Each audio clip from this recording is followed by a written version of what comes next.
João, como um atleta começa a definir a posição dele do jogo, né? Tem uma idade certa ou isso não existe? Ele pode mudar a qualquer momento no profissional? Como é que funciona isso, João? Ora bem, eu acho que se nós colocarmos isso com idades, fica um pouco redutor. Acho que a palavra é essa. Porque cada jogador é uma individualidade. E só o treinador é que poderá avaliar isso. Porque os estádios maturacionais, quer do ponto de vista físico, quer do ponto de vista competitivo, são diferentes entre os atletas. Portanto, nós estarmos a restringir isto a idades, acho que fica um pouco redutor.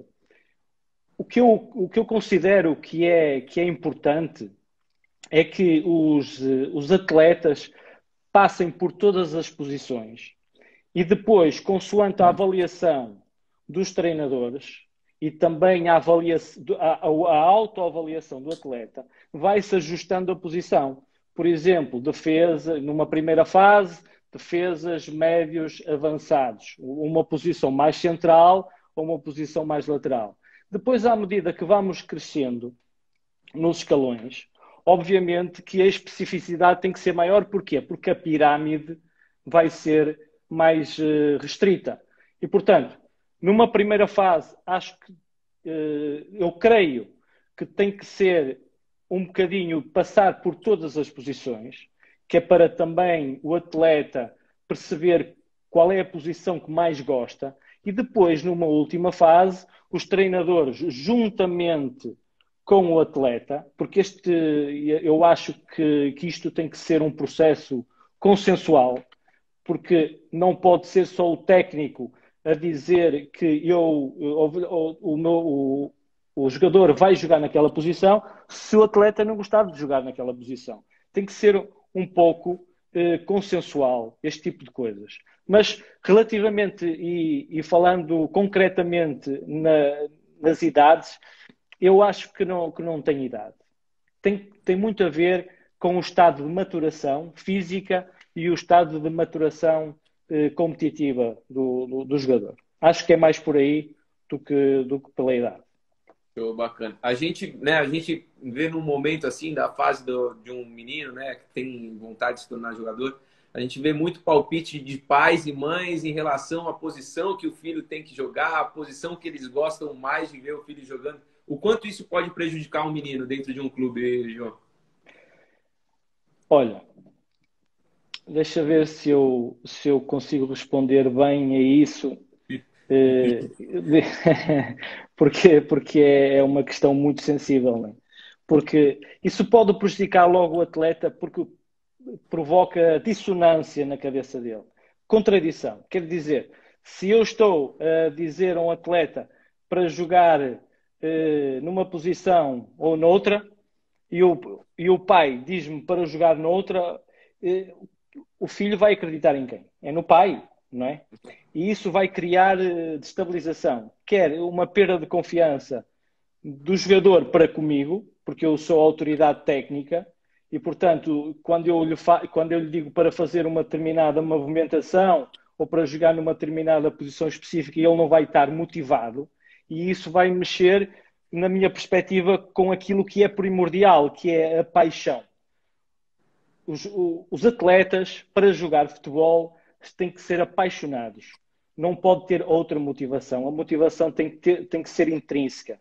E, portanto, quando nós temos esse tipo de motivação intrínseca, fica tudo mais fácil. O pai, ao dizer, ao dar uma indicação específica para ele jogar noutra posição, nós vamos confrontar quem está a jogar, que neste caso é o atleta, com uma dissonância. E então ele provavelmente não vai estar apaixonado por aquilo que está a fazer. Acho que é mais por aí do que... Acho que é por aí. Acho que é por aí que nós podemos abordar o problema. O que também acontece muito, né? Às vezes a gente vê pais na beira do gramado, né? Ali no alambrado, na arquibancada, falando, pô, ataca, não volta, não volta. Mas, pô, imagina, o treinador estudou a semana inteira, esteve com o filho a semana inteira, com o restante do time, né? Trabalhando, estudando adversário, muitas vezes.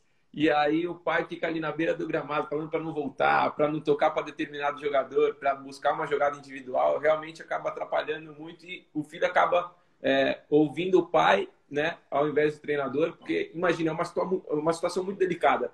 Ou você escuta o seu pai, ou você ouve o treinador da sua equipe, né? Sim, isso é uma situação que nunca deve acontecer. Os pais, eu percebo que alguns pais tinham, ou têm, ou tiveram, ou foram jogadores de futebol e têm esse sonho. Mas esse sonho tem que ser do jogador, de quem está a jogar. Não adianta não adianta aos pais colocarem as frustrações porque não foram jogadores de futebol nas ambições do filho. Não, isso não pode ser. Ou então queriam ser treinadores e por algum motivo não conseguem ou não podem. Portanto, o treinador é a base técnica. Agora, o pai tem a parte, na minha forma de ver, tem a parte mais importante na inspiração de um filho, que é transmitir-lhe os valores.